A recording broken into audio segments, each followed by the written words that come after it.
tertúlia. Meu boa tarde aí para todos e todas. Hoje é dia 3 de novembro de 2012, sábado.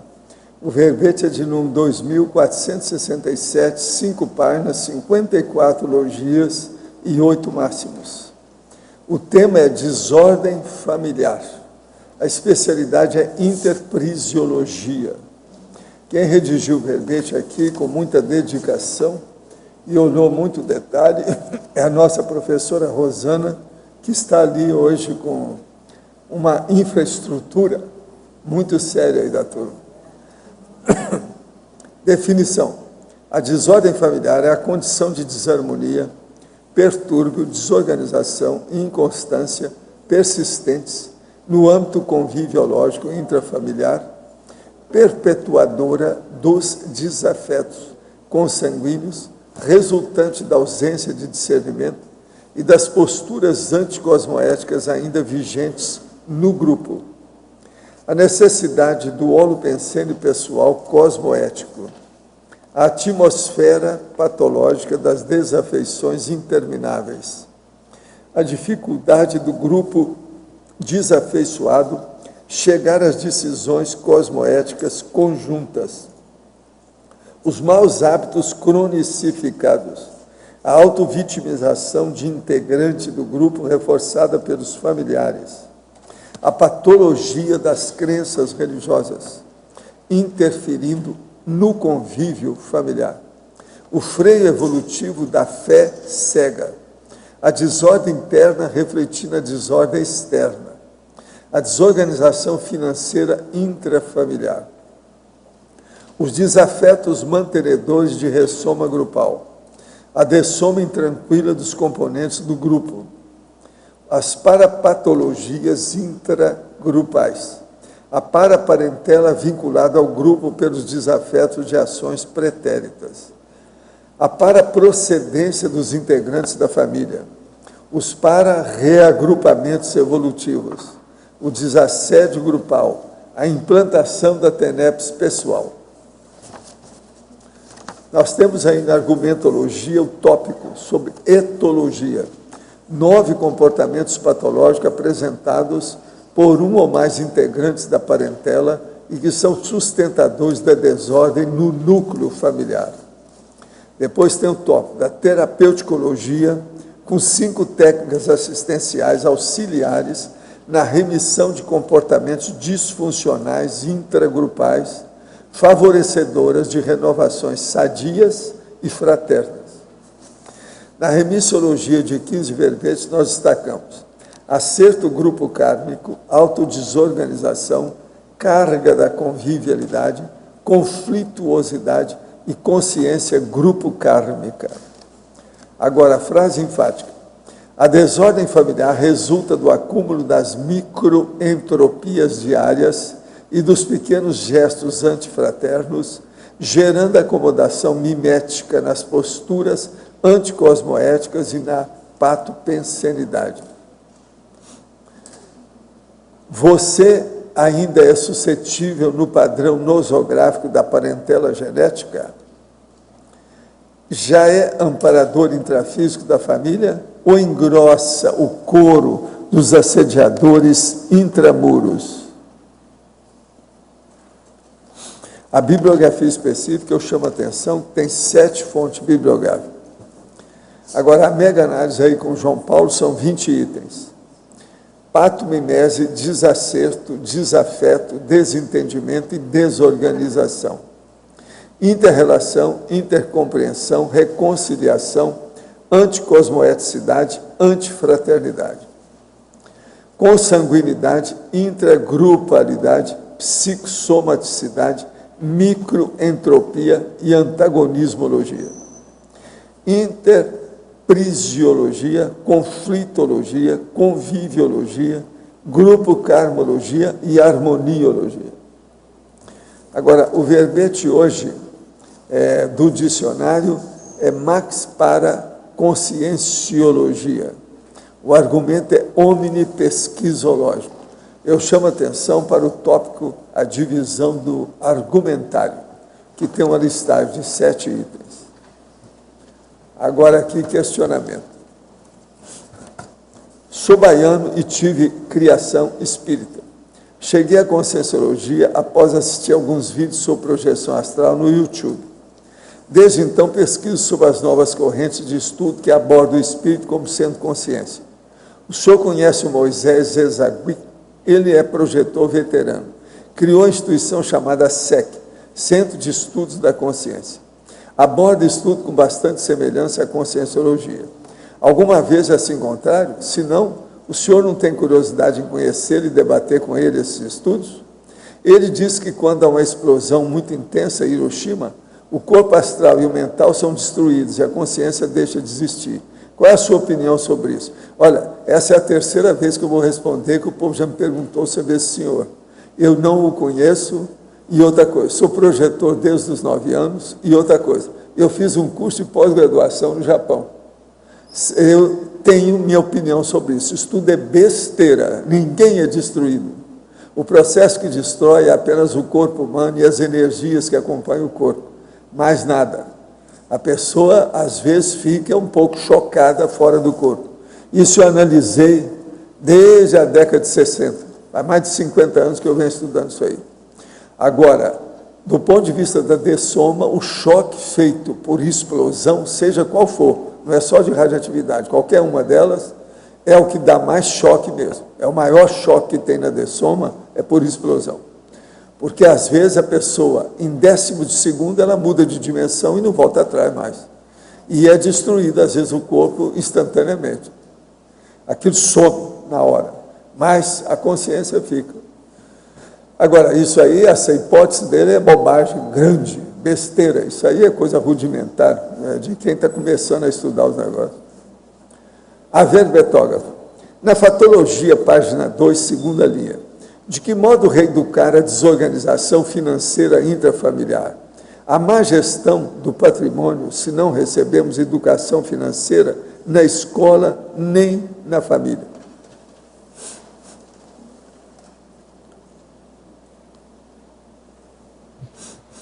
A má gestão do patrimônio.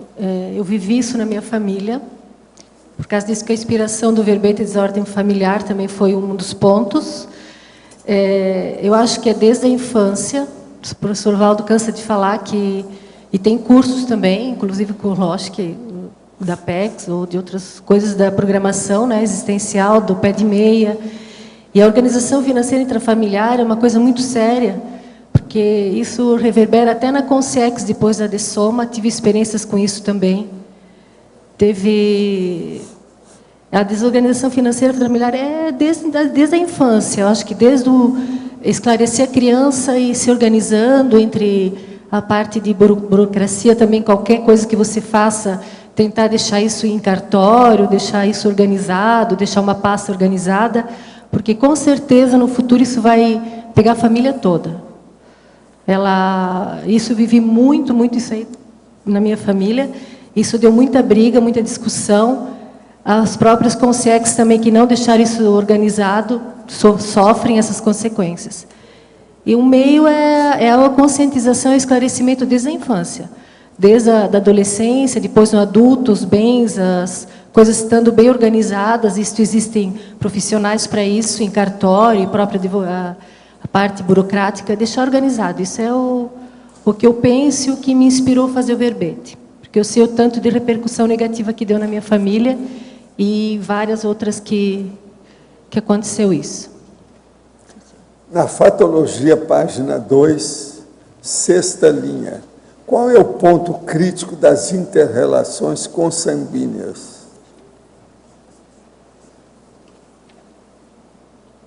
O ponto crítico das inter-relações consanguíneas, eu acho que é a parte da genética, paragenética e os trafores, que às vezes não tem consciência e claridade disso, não tem esclarecimento para isso. A pessoa às vezes não tem autopesquisa, não se conhece. E eu acho que a intercompreensão também é bastante importante dentro da família. Eu acho que a maior parte da crítica mesmo, da organização, né, interfamiliar, é a autopesquisa e cada um compreender o outro dentro da parte da interprisiologia, da parte do grupo karma, ficar consciente que existe o grupo karma e que isso não é para aqui, é para várias vidas, e tentar melhorar no aqui e agora, o melhor que pode fazer. Na mitologia, página 3, poderia explicar o mito de Abas? Eu tenho aqui anotado, sabia que ia cair essa. Eu não tenho muito bem... eu até andei pesquisando, e o mito de Abas é um mito da Grécia, da atual região central da atual Grécia. Aqui fala que o Aba era um conquistador de sucesso, e segundo a lenda, ele teria fundado a cidade de Abas, na região central da atual Grécia, e ele tinha um filho, era filho da última, né, da hipermestra, de Lanceu, com a esposa Aglaia.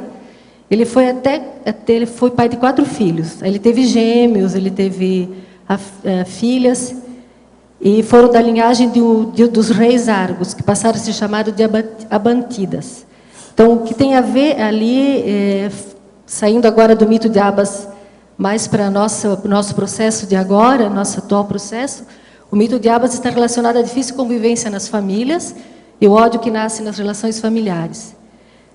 Isso é antigo já, essas relações familiares, e assim, nos tempos atuais, independente da classe social, sejam ricos, pobres, é frequente as pessoas se queixarem dos relacionamentos. Então, fica conturbado, né? Isso é bem comum nos dias de hoje. Então, isso não é de hoje, isso é bem antigo. Então, o que fala é resultado da genética, daqui, com os estudos da Conscienciologia, entra a paragenética. Então, e da união dos pais, e como a Conscienciologia aprofunda mais, com certeza tem a paragenética bem atuante. Então, o mito de Abas é essa coisa de laços de sangue mesmo, do conflito, né, entre a consanguinidade. Gente, nós temos aqui o curso de posturas monásticas. É a 3ª edição. É do dia 11, 12 e 13 de janeiro agora, de 2013. Então, é a sexta-feira, um sábado e domingo. Começa na sexta-feira, às 15 horas. E acaba no domingo, às 17 horas. Agora, a equipe docente: Milena Mascarenhas, Laura Sanches, Jarbas Paranhos, Fabiana Carvalho, Cristina Aracaque, Ana Paula Firmato e Luiz Gonçalves. Vocês veem que é tudo gente veterana, braba. E eles já têm muita experiência já com esse curso. Agora, gente, queria falar uma coisa aqui para vocês, que é um negócio diferente. O nosso amigo, lá dos States, o Ivan Lima, vocês lembram dele? É esse aqui, ó. Tá claro? Ele é que era aquele cara que era casca grossa, que desenvolveu muitas energias aqui conosco. Ele se juntou com um amigo meu, que é meu amigo de não sei quantos milênios lá, que é o Gene Radin, que é um cientista, que é da Noetic Science, aquele instituto. Entende? O Radin é aquele que, quando eu fui lá em Princeton, ele estava com $5 milhões para fazer pesquisa, lembra? Então, ele queria vir para o Brasil. Ele falou assim: você não pode vir com esse monte de coisa que você tem que fazer aqui. Ele está lá até hoje, já escreveu vários livros depois disso. Esse aqui é o Jim. O Jim é fora de série. Ele não conhecia muitas energias, então eu fui almoçar com ele e comecei a trabalhar com as energias, só nós dois. Aí ele queria vir comigo, queria deixar tudo. Eu falei: não, fica aí, você tem que fazer o seu trabalho. Esses anos todos, faz dezenas de anos que ele está lá. Ele tem cara de cientista louco, óculos, aquele troço. Você olha para ele, não, é o cientista louco clássico, aquele do cinema. Mas é uma inteligência, uma cabeça esse cara. Agora, o que se passa? Ele é lá do Noetic, é o Institute of Noetic Science. E eles financiaram esse projeto lá do Ivan, deram $15 mil para ele aí para começar o negócio. Então, ele começou a fazer, fez um aparelho. Ele, então, está mandando aqui certos dados do aparelho e me pedindo para ajudar. Olha só as fotos que ele mandou. Essa é foto do material dele lá. Eles estão querendo colocar energia através de aparelho. Entende? Estão querendo ver se os aparelhos respondem à energia. Isso aqui tudo é estatística, com o processo dele. E aqui, ó, é material também do aparelho. Ele mandou tudo para eu ver como é que é a situação. Agora, o que se passa? Ele fez aí, escreveu uma big de uma carta aqui para mim, pedindo para eu entrar na onda lá para ver o que eu posso fazer, que eles estão estudando nos interferômetros, uma porção de coisa que eles estão fazendo, o experimento com reações duplas dentro do processo da energia, tudo mexendo com o aparelho. Ele chegou a montar um aparelho e mandou agora para o DIN, para eles estudar lá no instituto deles. De onde ele está, ele mandou o aparelho. Então, nós vamos ver como é que vai ficar o resultado disso para ver o processo da energia. Ele está tentando colocar. Ele descobriu a energia aqui, agora ele está tentando colocar no aparelho. Agora estão usando computadores, cabos, um monte de coisa, ele está explicando aqui, usando interferômetro, sabe?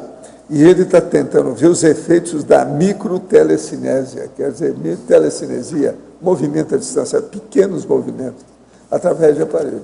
É muito interessante. Agora, eu não sei para quem, eu acho que isso aqui seria bom eu dar para o Hernandes, não é isso?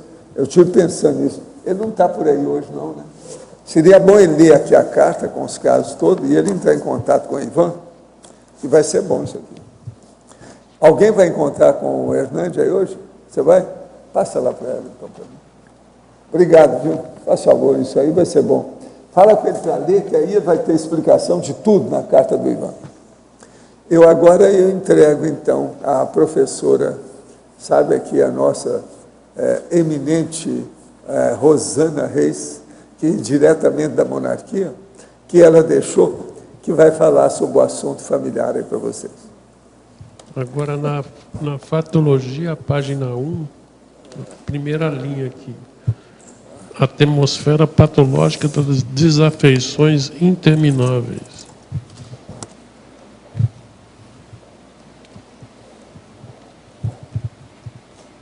Atmosfera patológica das desafeições intermináveis. É a patopensenidade que fica na atmosfera mesmo, é a parte de holopensene total, né? Como é que é? Holopensene, os pensamentos que ficam aquela atmosfera. Gravitantes, os pensamentos gravitantes, isso aí fica impregnado no ambiente, isso é que nem um dominó, um vai pegando o outro e vai intoxicando, intoxicações pensênicas. É isso que eu quis passar aqui. E se a pessoa não toma consciência das coisas, um vai intoxicando o outro e fica interminável mesmo. Fica uma coisa sem fim. E na página 2, a terceira linha ali da fatologia, né? As alianças entre os afins gerando grupelhos anticosmoéticos. Isso é muito sério também nas famílias. As alianças entre os afins, as afinidades, eles formam grupos, e aí um fica falando mal do outro, falando do outro grupo, às vezes um grupo de 3 pessoas, mínimo, máximo. Isso vai... Anticosmoéticos, porque geralmente nas brigas um fala mal do outro e um vai intoxicando o outro, um vai assediando o outro, e fica uma aliança entre os afins mesmo, quer dizer, tá, eu penso igual a você, então vamos falar mal do fulano, e assim vai, o fulano falar dentro da família mesmo. Às vezes até uma família que nem a minha, que é uma família de 10 componentes, e daí tem netos, tem sobrinhos, tem a parte toda que aumenta a família e gera esses grupelhos anticosmoéticos. São pequenos grupos que vão minando outras pessoas, vão intoxicando com pensamentos negativos. Agora, essa última coisa fora do verbete. Como é que você administrava essa confusão familiar? Depois que eu conheci a Conscienciologia, eu comecei a pesquisar, comecei a compreender a interprisão, né, a interprisão grupo kármica, comecei a observar, comecei a estudar a parte de grupo, de família, e comecei a perceber que, ainda bem que existe uma saída para tudo isso.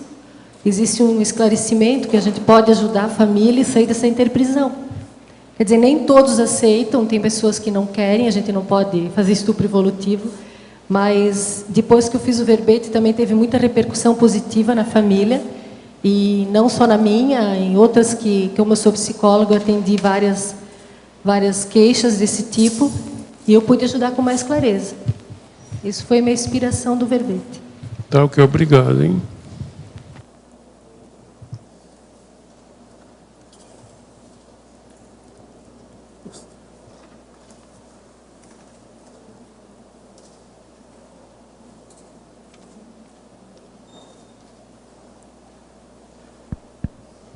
Na página 2, na quinta linha de baixo para cima, você coloca assim, ó, os anseios respeitados na hierarquia familiar, tais como o bem-estar dos genitores. O que você quis passar aqui nesse item? Os anseios respeitados na hierarquia familiar, tais como o bem-estar dos genitores, é a parte da doença crônica com os genitores, com os pais, que às vezes cria muita confusão, muita briga.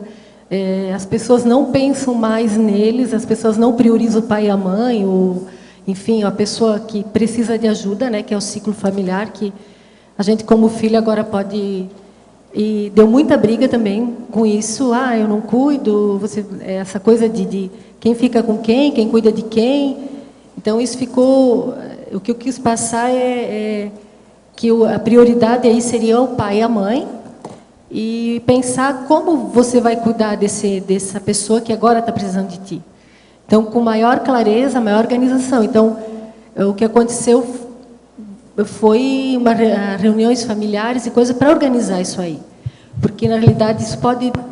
Eles não ficam tranquilos, né? Eles entram no rolo junto, porque eles sentem... Eles não sentem que tem amparo nisso tudo, nessa confusão toda. Então, eu acho que o anseio principal é a hierarquia mesmo, né? Já que a gente está como filho, eles seriam a prioridade da... E muitos priorizaram os bens, priorizaram a casa, menos os pais que precisavam da ajuda. Bem. Rosana, aqui no ar. Oi. Eu queria saber, na página 2, segunda linha de baixo para cima, você coloca ali a Proex grupal. Você já falou sobre isso? A Proex grupal. Qual é a pergunta? Eu queria saber qual é o sentido dessa expressão, a Proex grupal, nesse verbete. O sentido é de grupo familiar mesmo. A Proex você está ciente que você está nesse grupo, não é por nada, é por algum fundamento tem se você está nessa família. Então, a Proex grupal, se você está ciente do que você veio fazer aí, você vai colaborar e ter o exemplarismo, vai ajudar outras pessoas. Ok. O item seguinte, você poderia também, na mesma linha, né? A autoridade moral da Isso. liderança cosmoética. É que dentro da família numerosa, que nem a minha, como exemplo, tem várias, né? Tem uma pessoa que às vezes tem mais lucidez. Então, às vezes tu pode... E às vezes ela é mais abordável. Às vezes tem pessoas que não são inabordáveis. Você não consegue nada, cabeça dura mesmo. Então, essa autoridade moral, às vezes é uma pessoa que sempre foi exemplo. Que às vezes as pessoas ouvem mais ela, né? E tem umas que não tem jeito, né? Tu chega perto delas, elas não querem saber de nada. Querem briga, mais briga e não querem ouvir, não querem entrar em acordo. Então, essa autoridade moral seria alguém da família que tem mais lucidez, que consegue passar, às vezes, abordar outras pessoas que são inabordáveis dentro da família. É isso que eu quis passar aí. Com cosmoética, né? Que é o principal. Rosana. Rosana, aqui em cima, Tânia, no ar. Tinha outro na frente? Eu passei. Tá ok. É na página 2, fatologia, na folha 2, a desordem interna refletindo a desordem externa. Você pode falar um pouco sobre isso? Sim. A desordem interna, refletindo a desordem externa, é que, como esse verbete fala em desordem, existe a parte da desordem externa também. A gente vê que a pessoa que não tem, às vezes, uma ortopensenidade, né, vive na patopensenidade, as coisas dela também no externo ficam desorganizadas. Até falando das coisas banais do dia a dia, do armário, do guarda-roupa até as gavetas, documentação. Então, às vezes, ela tem uma patologia até da paragenética ou genética que reverbera nisso aqui, reflete nessas coisas. Isso que eu quis passar. Tá ok, muito obrigada. Parabéns pelo verbete. Obrigada. Rosana, aqui no ar também, como é que você avalia, em termos de limpeza de interprisões grupocármicas, o caso de um conflito que ele é implícito, né? Que teve um conflito numa família, depois aquilo foi enterrado, os familiares eles têm uma relação bem distante, né? E realmente se fala sobre esse conflito, mas não se quer resolver, porque é uma coisa que é muito dolorosa, né? Vamos dizer. Como é que você avalia isso em termos de interprisão grupocármica, de limpeza, né?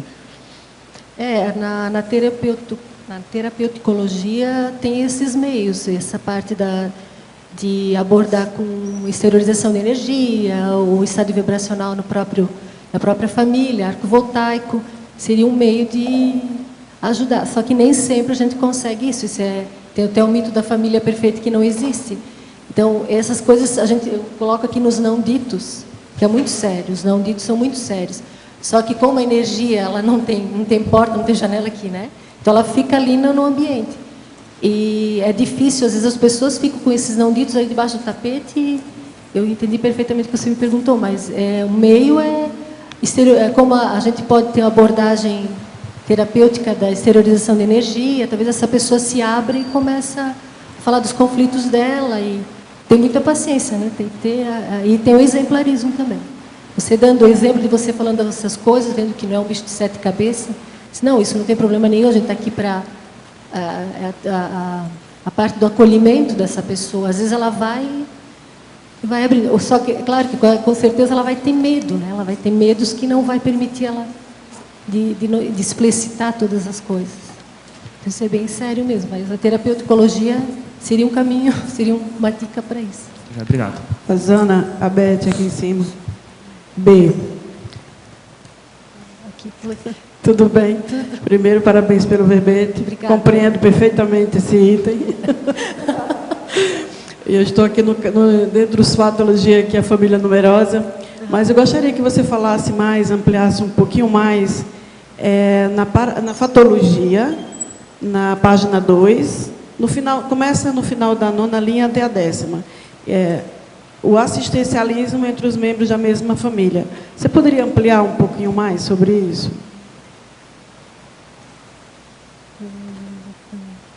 É que como a família é numerosa, na minha família tem 5 que está estudando a Conscienciologia, isso facilitou bastante. E cada curso que a gente faz, que a família, a gente vê, às vezes vai em 4, 5 pessoas, né? Por exemplo, assim, CP2, 40 manobras, vários cursos que a gente faz, assistencialismo, então a gente nota melhora dentro da família. Então, isso fica dentro da família mesmo. E a própria consciencioterapia, já tive irmãs que fizeram, que melhorou assim a pensenidade, melhorou a relação entre mãe e filha. Isso foi muito, muito saudável, melhorou bastante. Uhum. Então, eu tive a sorte assim, de ter mais irmãs que estudam a Conscienciologia. Certo. Isso ajudou bastante. Perfeito, então. Rosana, Rosana. aqui no B na sua frente. Aqui. Na parafatologia, você fala da implantação da TENEPS pessoal. Você já pratica TENEPS? Pratico. Você notou diferença, assim? Deu alguma repercussão Bastante. a nível... Bastante. A TENEPS, para mim, foi um divisor de águas assim, na própria psicosfera, que eu senti mais um estofo energético. E a cada 24 horas a gente renova essa energia. E os primeiros 6 meses foram bastante significativos para mim. E a TENEPS foi, assim, uma das terapêuticas bem... Eu tenho mais uma irmã que pratica também. Estou tentando, né, com 2 irmãs. Está bem positivo mesmo. Mas vocês observaram alguma repercussão a nível grupo kármico? De assistência para a dessoma de um irmão meu. Uhum. Que a própria dessoma, quando ele dessomou, eu estava na hora da minha TENEPS. Eu, na minha ingenuidade, né, 2 anos que eu pratico TENEPS, eu achei que ele estava ficando melhor, ele estava hospitalizado, mas ele realmente estava saindo do corpo. Uhum. Eu pensei, ele está se enchendo de energia. Eu disse, não, mas era a própria dessoma dele, Foi uma experiência bem significativa para mim. E ele hoje se encontra bem, a gente ficou sabendo que ele está bem.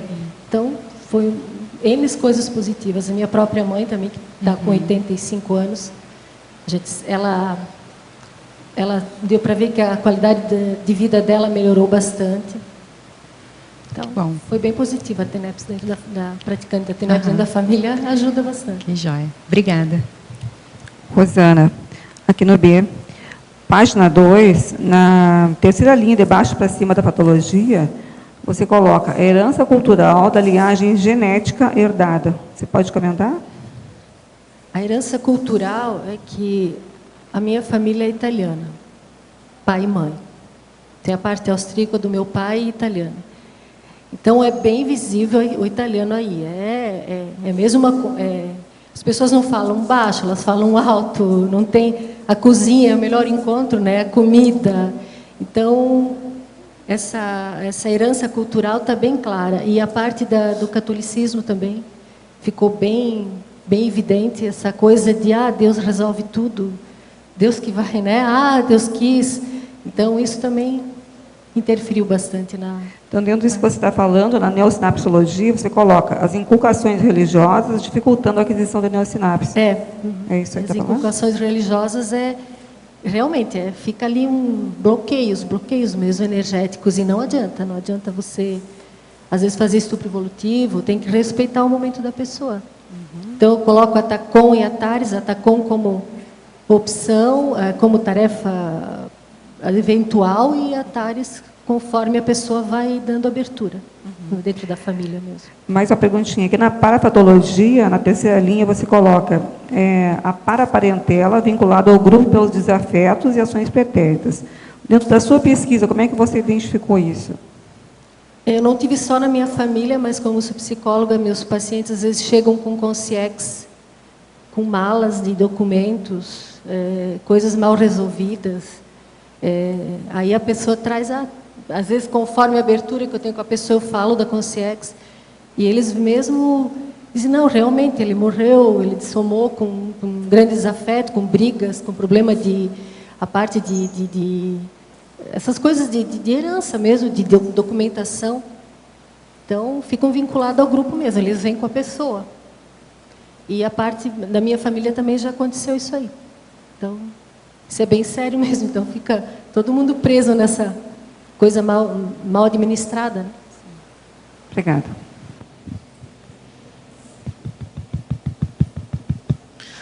Professor Valdo, aqui na página 49, na cosmopensinologia, no final da terceira para a quarta linha, o que é essa curiosidade auditiva?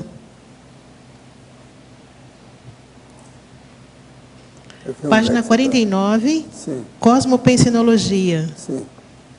O ideal é no segundo... O ideal quanto à vivência da Marx para a conscienciologia é a consciência intermissivista fazer dos cosmos pensenes pessoais o conjunto estruturador do seu mater pensene. Existem várias modalidades de curiosidades: auditiva, questionadora, pesquisadora, parapsíquica, crítica, prioritária, interessada, embasando as investigações quando são racionais. As realidades invisíveis aos olhos podem ser vistas com microscópio, telescópio, clarividência. Somente porque pesquisa e defende a exaustividade da técnica do detalhismo, não significa que o conscienciólogo seja mero catador de minúcias. Toda fantasia, lenda, saga, folclore, imaginação tem base em alguma realidade. Por exemplo, 1%. Na Max para a Conscienciologia, queremos realisticamente, no mínimo, 99% de realidade. Há pesquisas inúteis: chifre em cabeça de cavalo, cabeceira em mesa redonda, inteligência em cabeça de fanático, gemelidade, consciências. Acabemos com as fantasias. O caminho da verdade relativa de ponto é único, ou seja, lógico. O esquecimento mata. Então, você veja, aqui eu estou falando que inteligência em cabeça de fanático é uma coisa que não adianta você procurar, que não tem. Agora, é isso que a gente quer falar. Isso aí é a Max para a Conscienciologia. Quer dizer que eu estudo a Conscienciologia do ponto de vista multidimensional, o top de ponta. essa curiosidade auditiva, o senhor poderia... Sim. O que A significa? curiosidade auditiva é aquilo que você fica de escuta, não fala nada, só ouve. Isso é uma das maiores inteligências da pessoa, porque na maior parte dos casos nós temos que escutar mais do que falar. Então isso é a curiosidade auditiva, é a fixação. Tem gente que vem lá falar comigo, o que ele faz? Eu só falo, não, eu vim falar com o senhor, quer que o senhor fale qualquer coisa para mim. Agora, eu peço ao senhor para deixar esse gravador. Aquilo é curiosidade auditiva. Ele está querendo ver o que eu falo para depois examinar em casa. Então, hoje tem esses gravadores assim, pequenininhos, né? E coloca em pé ali para a gente falar. Isso é curiosidade auditiva. Nós temos que ter curiosidade auditiva, é uma saída, não tem jeito. Agora, é preciso de ter, né? Existe aquela curiosidade atrás das portas. O cara fica atrás das portas, escuta o que é que o outro está falando. Às vezes, um cara assassinou o outro. Tem um filme que começa exatamente assim. A mulher vai lá no apartamento do cara para fazer aquele período lá. Eles estão no hotel. Então, vai lá. Mas, na hora, então, o cara fica lá na sala e ela vai para o banheiro, vai ao toalete. Nessa hora entra um casal, discute com o cara que está lá fora, e na hora de sair, um dos caras dá um tiro na testa dele e mata ele. Ela estava saindo do banheiro quando ela viu aquilo. Então, veja, essa curiosidade auditiva é das piores que tem. Que aí enrolou a vida dela toda, porque ela foi, entende, teve que ir para outro país, porque ela viu o assunto, o povo já queria matar, aquele povo que deu tiro era da máfia, tinha mafioso por todo lado, e o filme, então, se desenrola através de um simples processo auditivo.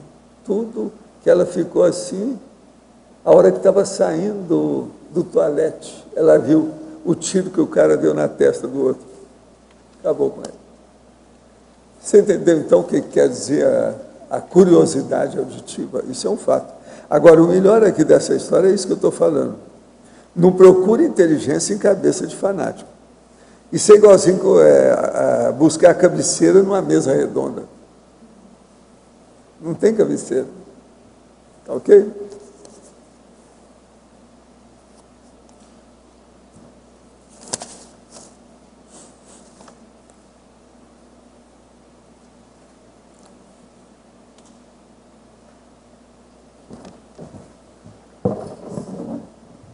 Professor, a gemelidade de consciências. Não existe gêmeos de consciência. Existem gêmeos genéticos de corpos humanos. E mesmo assim, eles não são idênticos. Aqueles gêmeos que eles chamam de idênticos, univitelinos, eles não são consciências idênticas. Ninguém é igual ao outro. Não existe gemelidade de consciência. Você entendeu o que quer dizer? Agora vejam, aqui é um top pequenininho, olha o tanto de ideia que tem nisso. É de propósito, para fazer a pessoa pensar. Isso é que é a Max para a Conscienciologia. Agora tem uma série de dados aí no argumento, né, no argumentário aí da história. Os tipos de abordagem, tem 7 tipos básicos para a pessoa pensar. Professor, ali quando o senhor... Aqui, ó, Alzira. Aqui. Quando você coloca aqui, ó, crença maior, auto-engano. Toda crença, ela é lógica no sentido assim, ela é consciente? Ou tem uns períodos inconscientes que é o auto-engano? Tem gente que acha que a crença que ele tem é a fé, que a fé é inteligente. Por exemplo, o Boboca do Allan Kardec falou sobre fé inteligente. Isso entende? Fé raciocinada. É o nome que ele usou, mas fé inteligente. Isso não existe. Esse negócio de fé, você tem que ter, você tem que admitir a coisa que você vivenciou. Isso é outra coisa, isso não é crença. Você vivenciou, é fato, é concreto, você sabe. Não há elucubração, não há imaginação, não há aí uma concepção apenas teórica. Não. Você às vezes até suou para ter aquela experiência. Você vivenciou o processo, isso é diferente. Agora, então, fé joga tudo. Pouco café ou muito café, não adianta. Pouco café ou muito café, tudo é besteira. Mas tem então, que deixar para lá. Então o auto-engano pode ser uma interpretação errada? Muitas vezes é. Às vezes com a maior boa intenção e com imensa boa vontade. Por que que é? O que houve? Faltou discernimento. Por isso que eu vivo falando, o que a filosofia precisa, o que a ciência convencional precisa, o que as religiões e seitas precisam, todas as linhas de conhecimento precisam, é autodiscernimento. Agora você vai falar assim, não, mas a ciência tem. Não tem. E nós provamos isso. Por que que a ciência convencional não tem discernimento? Porque ela não permite a pesquisa a partir da própria pessoa. A pessoa é uma usina de Itaipu de energia. E a ciência convencional ainda não viu isso. Tem discernimento? Não tem. Eles tinham que começar a ciência, ela tem que pesquisar tudo. Isso é que é a tese. Então tinha que começar pelo cientista. Eles não começam. Então eles não vê, o cientista não vê que ele tem energia. Foi isso que aconteceu com o nosso amigo Lima, que esteve aqui, que eu li aqui para vocês. Ele chegou e viu que tem, ele não sabia disso, que tinha energia consciencial nele. Ele começou a ver aquilo. Então agora ele está querendo ver se pega com máquina essa energia. Entende? É uma boa. É isso que a ciência tem que fazer. Eu falei com ele, Ivan, é por aí que você tem que entrar, vai nessa. Por isso que ele está apelando agora para mim aí, ó. Outra coisa, ele foi falar com um dos meus maiores amigos da parapsicologia, que é o Gene Raydick. Esse é um gênio, esse homem. Ele é um dos únicos da parapsicologia que já pegou milhões de dólares para fazer pesquisa. O problema é que eles mexem muito com o computador, fica só enrolado nisso, nunca saiu disso, né? Agora não, com o Ivan, vamos ver se vai dar alguma coisa. Agora, o pior da história é que o Ivan está usando cada aparelho, cada um mais grosso do que o outro. Você queria umas coisas mais refinadas, né? Mas não pode, eles querem um negócio que precisa ser assim. Ele acha que tem que começar por aí. Agora, eu vou pedir para o Hernandes depois para entrar em contato com ele, para ver o que é que faz para ajudar. Sempre é bom, vamos ajudar. E eu vou pôr energia. Tem uns caras que eu conheço, extrafísica, que já mexeram com a ciência convencional. Eu vou dar aquela do... Cadê a Mabel? A Mabel que sabe. Aquele negócio do tipo do magista. Eu vou dar uma indicação. Você está entendendo? Para ele. Daqui para lá. Daqui para lá. Vamos ver se pega. Né? O pessoal da metapsíquica. Tem uma turma que eu conheço, eu vou pedir para ir lá para inspirar esse povo. Talvez já que está assim. E pegar o Dinho é muito bom. Talvez entrar em contato com esse casal que vem aqui fazer aquela análise, porque é um aparelho da Alemanha, que ele mexe com o Ismael, que mexe com a energia do corpo. Eu sei, eu passei no aparelho, o que você quer?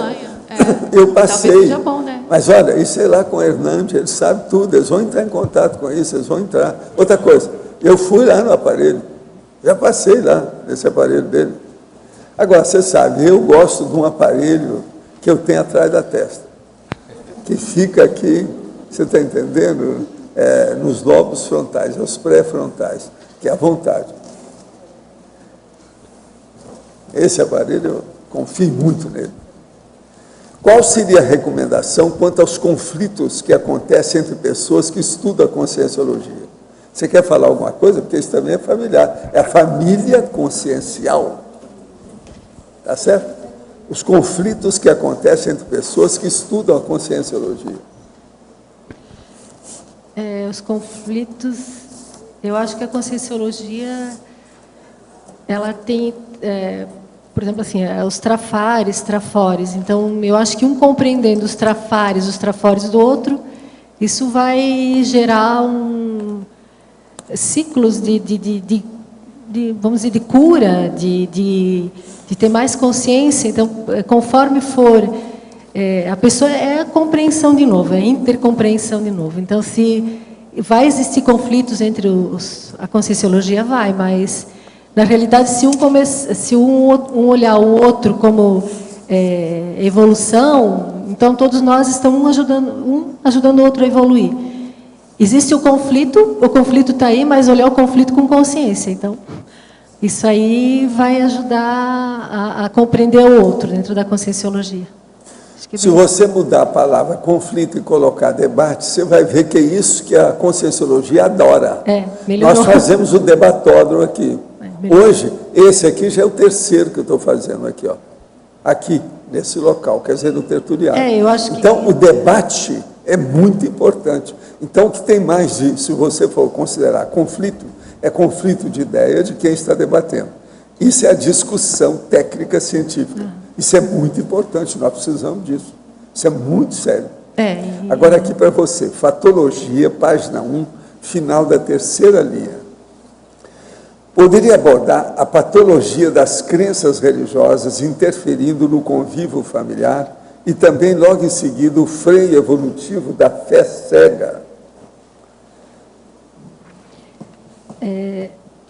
Acabamos de falar de crença, acho que existe, a maioria das crenças são limitadoras. A crença fica internalizada na pessoa e ali ela vê o mundo, ela vê as pessoas conforme as crenças dela. E na família, cada um tem as suas crenças, cada um tem as suas ideias. Isso interfere também na parte da desordem familiar. Então, clarear isso, tentar ver, não alimentar certas crenças que limitam, trabalhar na limitação, onde a crença te limita. Então, o freio da fé, que é aqui, né? Agora aqui. O freio evolutivo da fé cega, a fé cega, já fala, ela é cega, né? Não tem... Então, Deus quer assim, não, porque...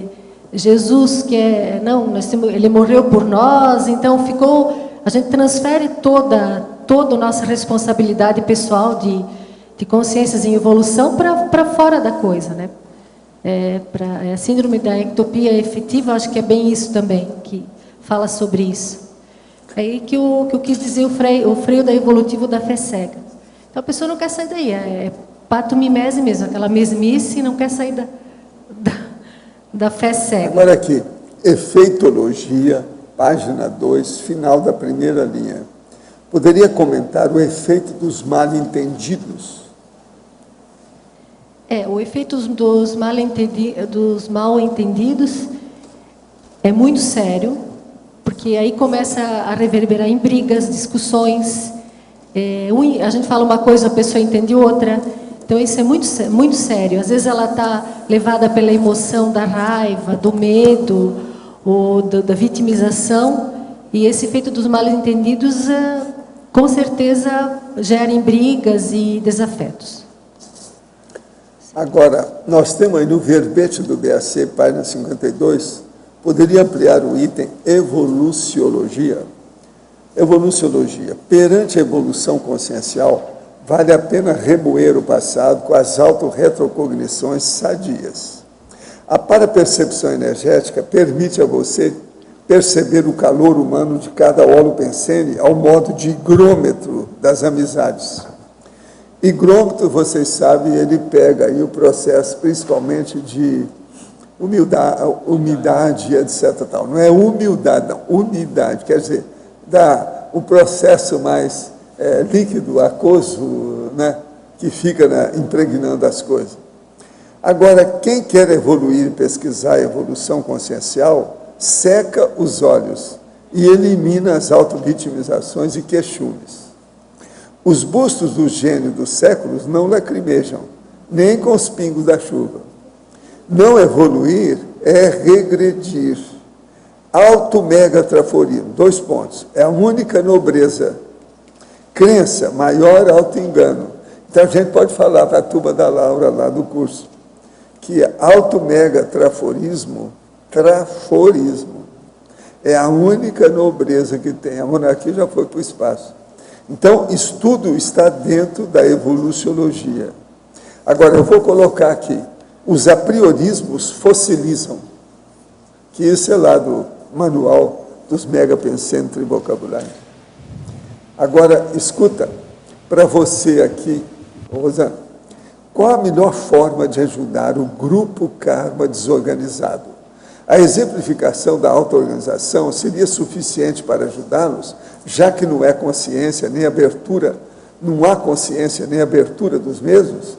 Vejo que fui um dos poucos que superou esse aspecto e fica evidente as dificuldades que são geradas por causa disso. Isso é bem comum. Tem pessoas que eu disse que eles são inabordáveis. Eu acho que autoexemplarismo é quase tudo.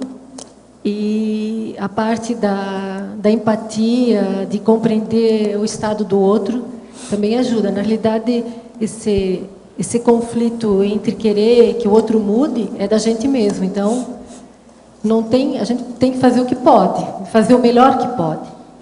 Não tem como mudar essa situação à força mesmo. É ter paciência e a parte da fraternidade, do acolhimento, e esperar, às vezes, uma brechinha. A pessoa sempre dá uma brechinha, às vezes, para tu fazer um esclarecimento. Aí ficar atenta nas brechas que a pessoa dá para fazer esse esclarecimento. Às vezes, ela fala alguma coisinha e tu vê que tem uma lucidez, às vezes uma pequena lucidez, que você pode fazer dentro do nível dela um esclarecimento. É isso que eu acho que é mais que o exemplarismo, é isso aí. Gente, eu estou aqui com a cópia de um artigo que saiu no Correio Brasiliense, na seção de opinião lá do Judiciário, na publicação do dia 30 de outubro agora. Agora, o que se passa? Quem escreveu o artigo foi o Dr. Sérgio Bruno Cabral Fernandes, é irmão do Dr. Pedro aqui. Ele é promotor de justiça, coordenador do Núcleo de Combate às Organizações Criminosas do Ministério Público do Distrito Federal e Territórios. Agora, o que se passa? Esse palavra, mentira e mensalão é uma perfeição de artigo. Vale a pena ver. São 2 páginas aqui, ó, que isso veio aí pela situação, mas ele faz umas comparações com o processo e coloca o problema do judiciário lá em cima com esse julgamento do mensalão. É uma perfeição esse artigo dele. Se alguém quiser ler, está aqui. Bom, vale a pena ver. Eu quero mostrar isso depois para a nossa turma de advogados, porque eles não estão aqui hoje. Né? A turma de para-direito, seria bom. Lê aí que vale a pena. É uma perfeição. Viu? Vale a pena. Ele é uma cabeça. Vamos ver se sai o livro dele logo. Né? Agora aqui, a verbetógrafa. Minha família também é grande e é italiana. Há uma fuga do olhar para o problema real e uma ampliação dos problemas menores para fugir do que realmente é importante. Em sua opinião, o que ajuda mais nessas situações? Isso é bem comum também, que é uma fuga, eles disfarçam, eles não querem ver a coisa de perto.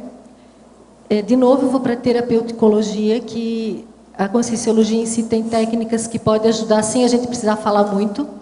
Às vezes, só exteriorizar e fazer uma higiene do ambiente, da parte de energias gravitantes negativas.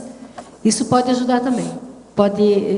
Só que são brechas que as pessoas, que o próprio familiar dá para você fazer o esclarecimento. Mas tem o mito da família perfeita, que de novo, a intercompreensão. Não existe família perfeita. E tentar abordar o máximo que você pode o exemplarismo, de novo, ali, não tem outra saída. O exemplarismo para a coisa ir andando aos pouquinhos. A família, a parte que eles não querem enxergar, é bem sério. Só que, assim, no dia a dia, você pode dar o exemplo e, com o tempo, às vezes eles vão começar a ter mais lucidez e podem, às vezes, pensar direito, às vezes, repensar os desafetos. Tem oportunidades. Até uma doença crônica que esse familiar vai ter, ele vai conseguir, às vezes, ter um pouquinho mais de refletir mais para ele mesmo e o que ele está fazendo para ele mesmo e para a família. A verbetógrafa poderia abordar sobre os maus hábitos cronicificados. Está na Fatologia, página 1, final da 2ª linha. Os maus hábitos cronificados, já diz, é crônico, estão ali agarrados no psicossoma ou na parte da genética e paragenética. Também, de novo, é a parte da reflexão e da lucidez. Esses hábitos cronificados são hábitos que são miméticos, né? Vão ali se repetindo vidas após vidas, vem para o grupo familiar e continua com esses hábitos. Aí o jeito é exteriorizar a energia, estado vibracional, para ver se desencrusta essas coisas crônicas. Isso aí.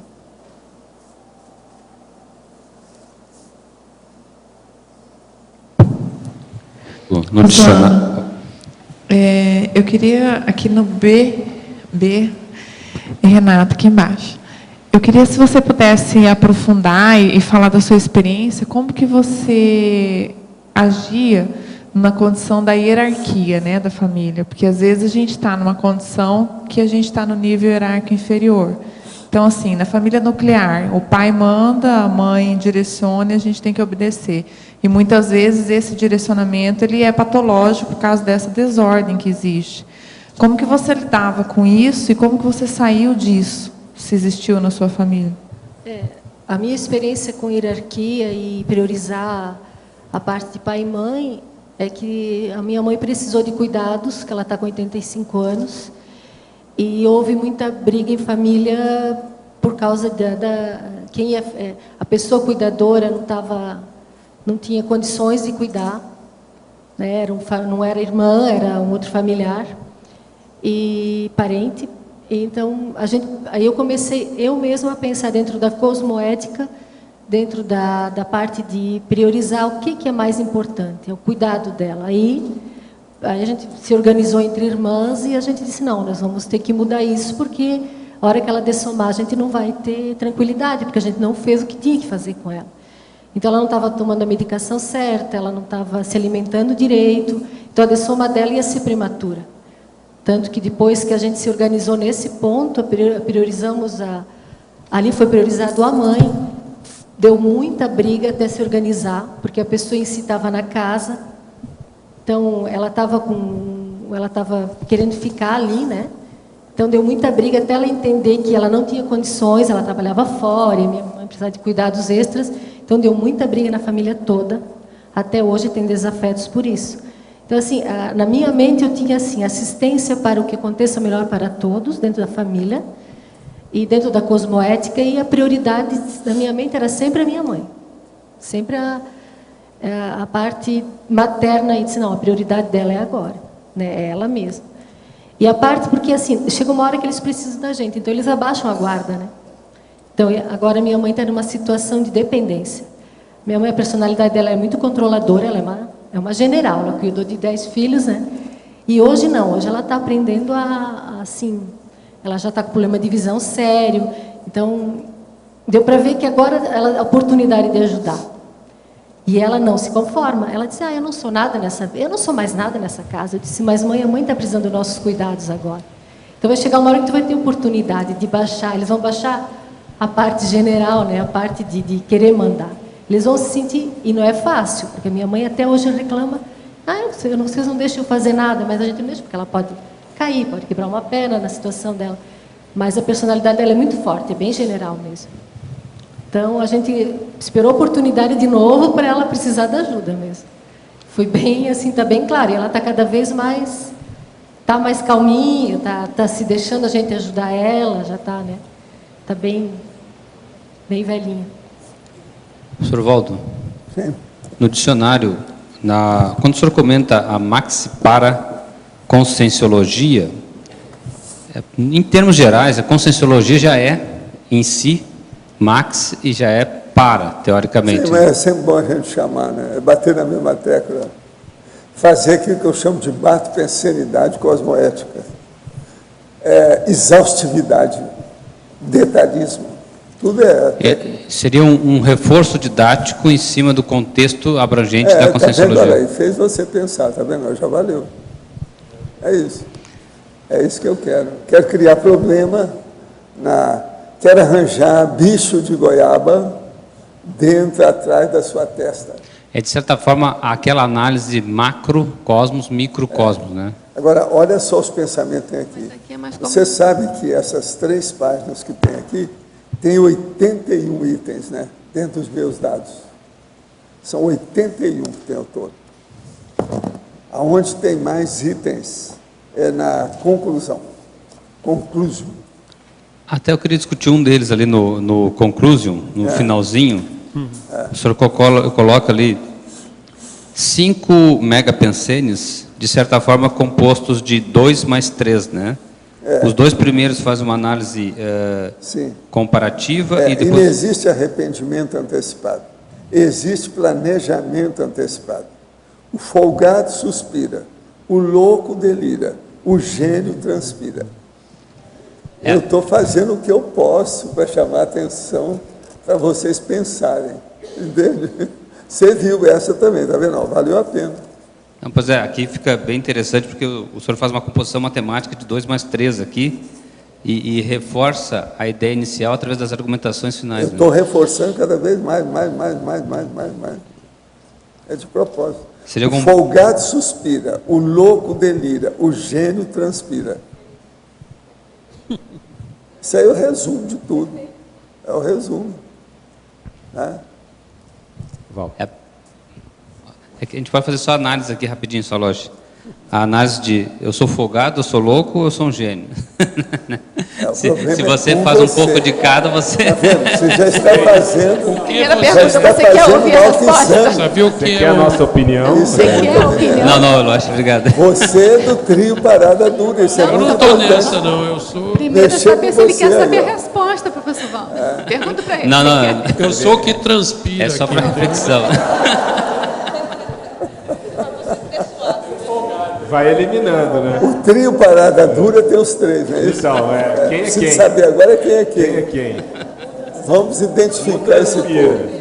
Quem é que é? Quem o que é o- Jarbas não está aí, então O não Jarbas pode ser é o feito. folgado, é o folgado. Está em absência, não pode fazer o julgamento. Não, mas ele é o dele. folgado, Walter. Porque ele é advogado, não pode fazer julgamento em absência. Tem Sobrou que ser o com a quê, presença Bradé? dele. Então O vocês louco hoje dele. se salvaram. Se salvaram. Porque se for fazer o julgamento, aqui, como é que fica? De qualquer maneira está danado. Não pode ter 3 em 1. Não pode, né? Não pode repetir. Então, como é que fica?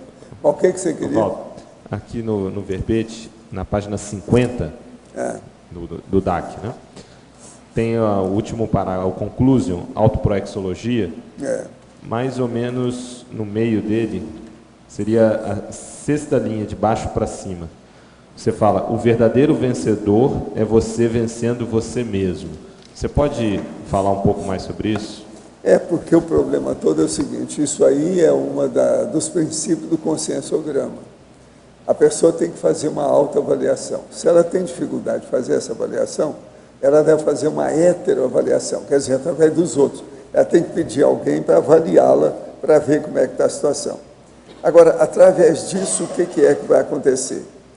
Ela vai começar a ver quais os trafares que ela tem. Então, por exemplo, na Conscius, o Consincobaia, esse processo que tem, justamente mostra o que a pessoa precisa para vencer a si mesma. A pessoa vai também lá na OIC e vai olhar na consciência terapia, como evoluciente, ela vai ver também o que é que ela precisa de retocar. Entende? Por aí vai. Então, essa retificação é que mostra a inteligência da pessoa. Processo de autossuperação. Autossuperação. Agora, por exemplo, quando vai estudar lá com você, esse povo já deve ter passado por essas outras ICs. Já está no outro. Porque lá já não está estudando a pessoa dele, está estudando o trabalho dele com a programação existencial. Agora, então, o primeiro é esse. O verdadeiro vencedor é você vencendo você mesmo. Não adianta passar a bola, o problema é você. Agora, Valdo, fazendo uma análise até sociológica e parasociológica disso daqui, dessa ideia. Até pouco tempo atrás, tinha muito essa condição dos ditadores, os grandes líderes patológicos e tal, opressão, que as pessoas viviam de uma forma geral. Ainda vive, não é o caso da Síria. Ainda tem, mas até com essa questão da Heubex e muitos que estão sendo transmigrados, E você tem comentado muito já há um tempo que hoje o grande problema, o grande assédio hoje na Terra é o tóxico, né? A questão da droga. A gente vai rodar e vai cair um pouco nisso. Eu acho que seria certo a gente dizer que o grande desafio hoje são as pessoas se vencerem, quer dizer, vencer a si mesmo. O processo da autossuperação. Agora, tem muita coisa errada. Uma delas que eu tenho escrito por aí também é o seguinte, que uma das novidades da televisão, e muito comum demais, é que todo dia, em diversos programas, aparece pacote de tóxico lá. Cocaína, maconha, crack, diabo. Eles colocam tudo em cima da mesa, porque a polícia faz isso. Pega nos caminhões, pega nos aviões, pega em tudo quanto é tipo de veículo, de viagem, no meio de tudo quanto é tipo de favela, e coloca aqueles pacotes de tóxico. O pacote de tóxico, hoje, é uma das vedetes da televisão do século XXI. Agora, veja, não há muito comentário adequado quando aparece o pacote. Os pacotes geralmente são desse tamanho assim, papel cinza, plástico, entende? E aquele monte. Então, ali eles falam 700 quilos, 1,5 tonelada, 26 quilos, e por aí vai. E eles colocam em cima da mesa com aquilo tudo. Quase sempre, junto daquilo, a polícia pega munições, balas, de tudo quanto é jeito, dinheiro e revólver. Revólver, carabina, metralhadora e, às vezes, tem granada. Agora, veja, isso são as vedetes da televisão no século XXI. No século XX não tinha muito desses pacotes de tóxico. Agora, gente, olha bem vocês, da agora para frente, esses próximos dias. Você ligou a televisão, você vai ver pacote de tóxico. Agora, ele devia de meter o pau naquilo, mas para valer cada vez que aparecesse, porque está incentivando o povo, está ficando tão banal. Isso é normal. Bom, não. Valdo, você está entendendo? Isso tudo está errado. Então, a mídia é muito furada, gente. Então, a da televisão é demais. Nos filmes também, eles fazem questão de... Nos filmes, eles fazem questão de mostrar também a pessoa no momento que ela está usando. Não, e o modo que faz. Tudo. Fazer aquela carreirinha. Aquilo tem todo dia, eles estão ensinando como é que usa a cocaína. Agora, o melhor da história é que agora fizeram uma pesquisa, gastaram muito dinheiro para mostrar que a maconha faz mal mesmo. Vocês viram a reportagem agora que saiu na revista, na Veja, trouxe negócio para chamar a atenção dessa semana. Aquilo ali, quantos anos eu venho falando nisso? Mas agora, pelo menos fizeram alguma pesquisa para ver o negócio. Eu fiz pesquisa no meu consultório, desde a de Uberaba, eu já sabia disso. Eu estudei o negócio, tudo na base, na época que não era maconha, era marihuana, entendeu? Eu sou do povo da marihuana, estudei o negócio da marihuana, com os povos todos, o negócio é violento. Agora, não sei se vocês viram ontem, a cena vedete de ontem foi um paraplégico todo armado com metralhadora na luta do tráfico de drogas no morro. Eles filmaram isso. E ele é paraplégico. Paraplégico, apareceu assim rápido, ele paraplégico. E esse coitado precisa de falar com ele, que existe a transmigração. Porque ele está juntando duas coisas muito bravas aí. Se já é paraplégico, tem alguma coisa. Se ele está com tráfico, juntou outra coisa. Se ele está com a arma na mão, é a terceira coisa. E por aí vai. Precisa de falar para ele, olha, existe um negócio chamado transmigraciologia. Não sei qual o canal que eu vi. Esse aí, por exemplo, aqui, esse aí deve ser com o Zé que teve uma chance e que falhou. E aí o comentarista... possivelmente, coitado, um comentarista político estava falando da absurdidade que é, porque eles puseram câmeras, né, para poder filmar o dia a dia dos traficantes. E aí pegaram essa cena. E ele estava falando que é um absurdo, porque está cada vez mais próximo o repórter poder fazer reportagem de um ambiente desse. É sinal que mais um sinal que eles estão tomando conta mesmo. Ele já está na cadeia, esse cara? Não, professor, eles estavam é uma câmera filmando o dia a dia deles. Eles estavam no morro lutando. Mas se já filmaram, já tem as provas, vê a situação. Não, pois é. Mas é isso que o comentarista político está falando, que é um absurdo. Cada vez você está mais próximo da realidade deles. Então, é como se fosse uma novela da vida real. Ele é o herói? Tinha que perguntar. Ele é mocinho? Ele é o herói? Até certo ponto, ontem ele virou Acabou herói. de ser. Ele não é mais vilão do jeito que está aí. Pois é. São considerados heróis. As crianças têm eles como referência. Pois é. Em escola pública aparece isso. Quer dizer, Se dá um jeito nisso tudo aí, vocês não acham? Valdo, o negócio não é terrível. Mudando de assunto. Aquele escadinha já era assim. Na página 51, o complemento aí, eu tenho transpirado bastante aqui para entender a paramatemática. Mas tem a parte aqui, ela começa com precisão. Não, presta atenção. Eu aí entendi, tem 6 pensamentos além da linha básica. Lá do tá meio para frente, eu não entendi por aqui, que ó, tem 6 paramatemática. pensamentos. Eu vou ler tudo, quer ver? Olha aqui. Para a matematicologia, urge aplicarmos o máximo de precisão e exatidão em nossos empreendimentos conscienciológicos libertários, segundo o princípio da paramatemática evolutiva. A diferença entre superaprendizagem e superdotação. A superaprendizagem é desenvolvida hoje. A superdotação é condição inata para a genética, construída através das vidas e dos séculos prévios. Toda genialidade, em tese, exige, por isso, muitas vidas, em muitos séculos, para ser alcançada. Assim, o precognitor é o paramatemático do futuro. Quer dizer, aquele cara, se você já está vendo o que vai acontecer com você, você já está fazendo a pré-intermissiologia para ser amanhã um líder assistencial depois da segunda dessoma. E se você é, então, um precognitor, você está prevendo o que vai acontecer. Agora, veja, ele é o paramatemático do futuro. Você está julgando a coisa do futuro imediato, o amanhã, depois de amanhã, desde já. Agora, a sabedoria vai aonde a riqueza moedada não chega. Quer dizer, dinheiro não compra isso. É besteira o cara ficar rico por causa disso. Isso é bobagem, não é por aí. Otimismo cosmoético não é entusiasmo infantil. O equilíbrio da consciência só não é bom para o assediador. Presta atenção. O assediador não gosta disso. Agora, ideal é a ordem onipresente. Diversão excessiva também aborrece.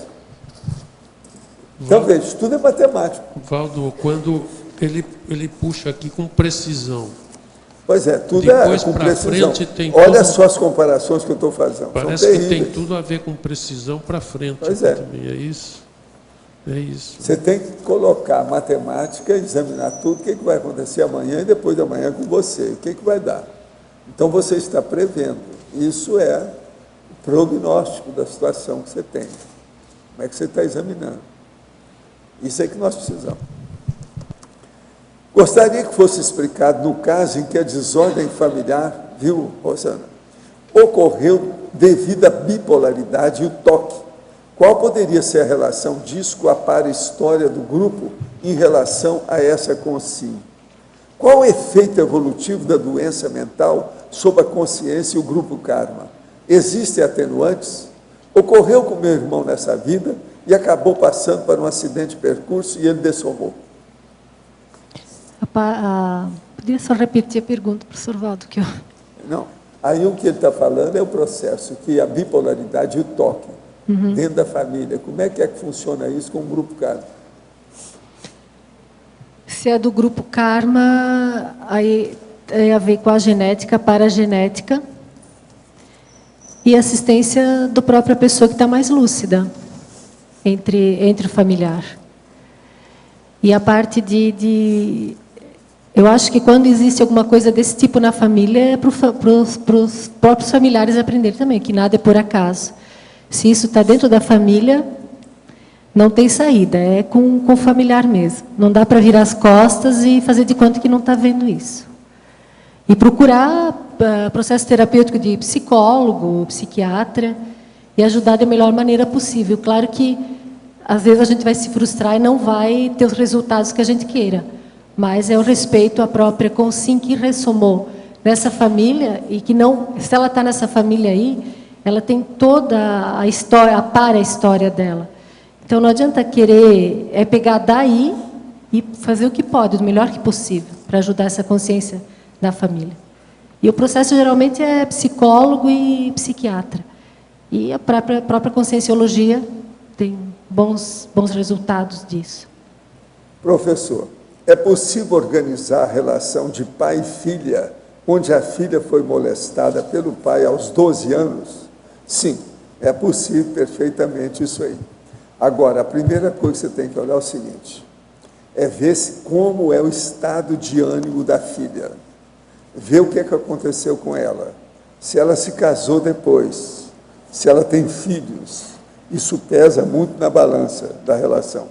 Outra coisa, depois tem uma área aí da conscienciologia. Na conscienciologia, isso pode ajudá-la muito, se ela precisar.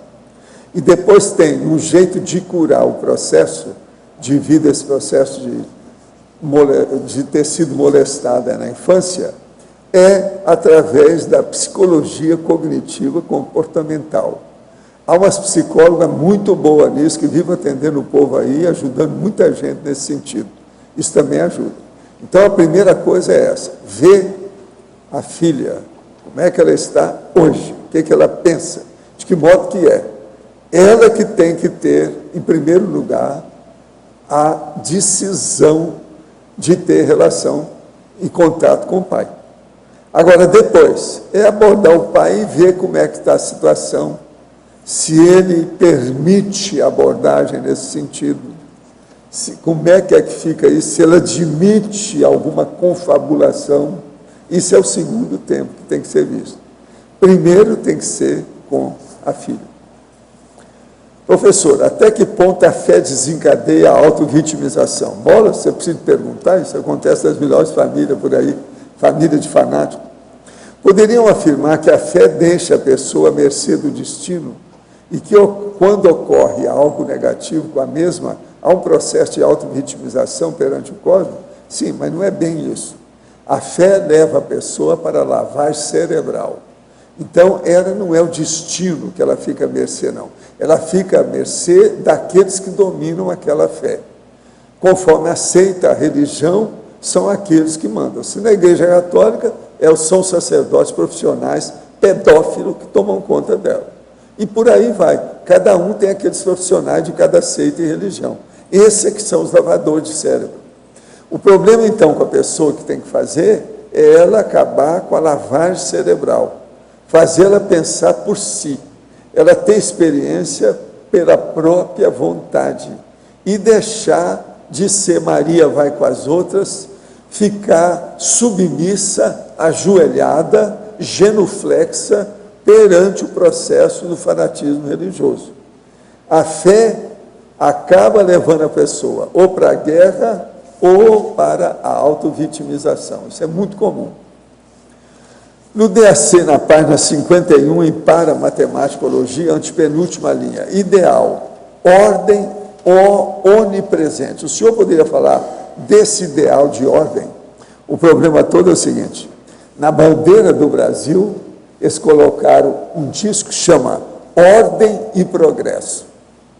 O Brasil, atualmente, até que está bem ordenado em certas coisas, mas o progresso nem sempre.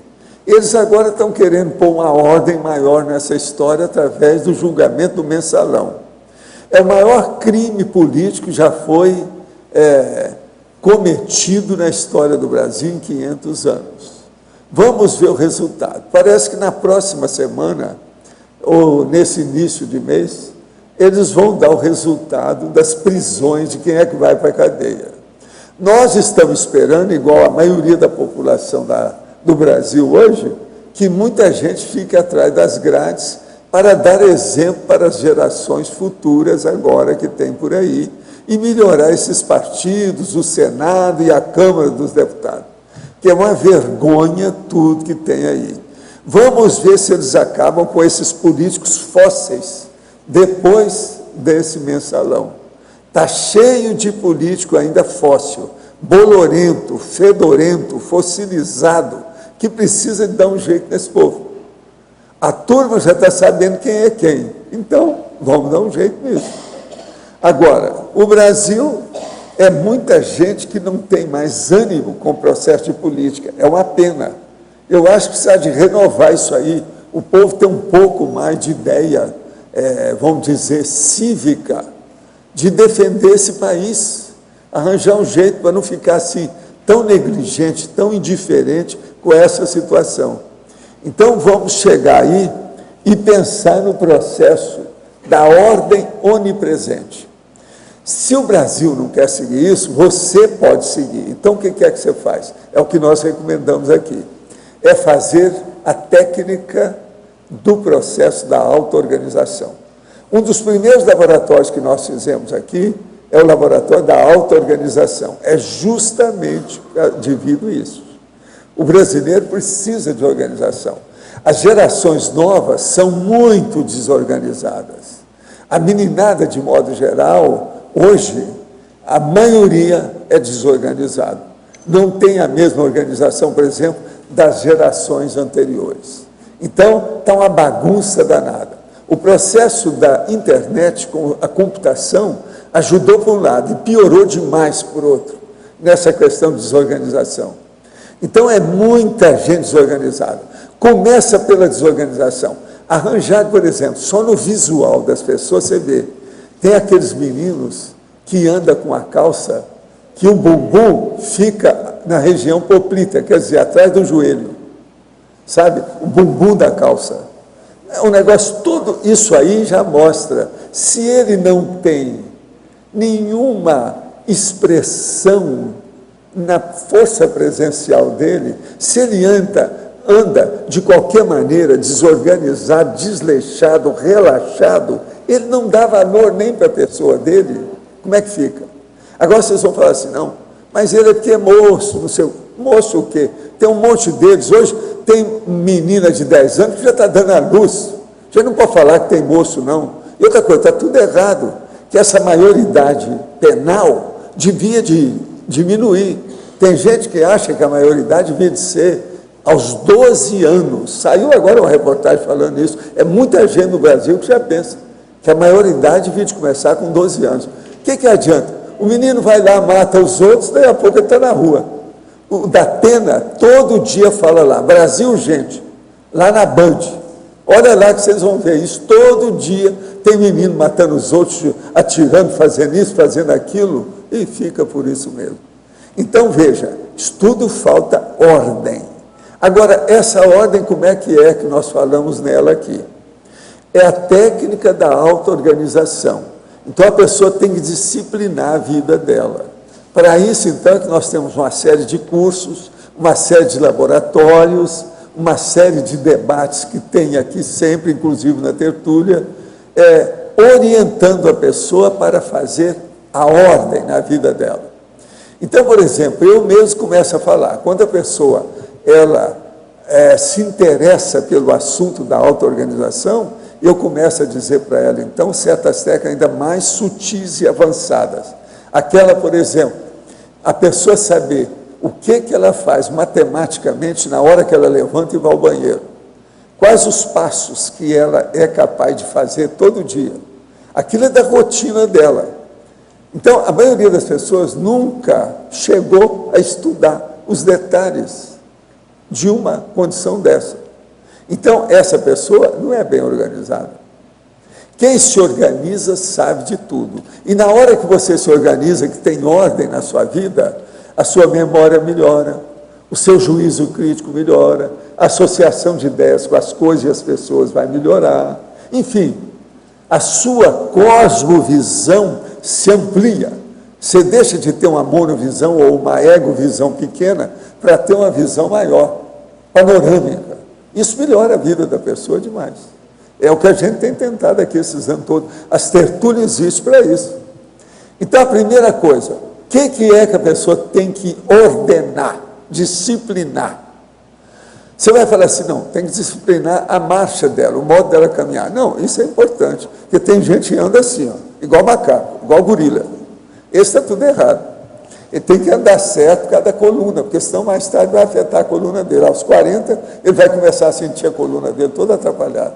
Então começa, está certo em matéria de andar, ok, mas não é isso. A ordem mais certa é o que está aqui atrás da testa, é o que a pessoa pensa. Nós chamamos isso de linearidade pensênica. Ela tem que pensar dentro de uma pista principal que vai chegar a um objetivo, uma meta. Isso é que é a ordem do dia, é a ordem de todo dia, é a ordem ininterrupta, é a ordem contínua da vida da pessoa. Então ela tem que começar ordenando o que ela pensa. No entanto, tem a opção de gente que vai ler alguma coisa aqui, quando vê, ela está pensando em outra coisa, é o devaneio. Acabou a ordem no pensamento dela. Tem outra que fica preocupadíssima na hora de dormir, perde o sono, da insônia, que ela não sabe ordenar os pensamentos dela. Ela fica preocupada com aquilo que aconteceu durante o dia e não dorme à noite.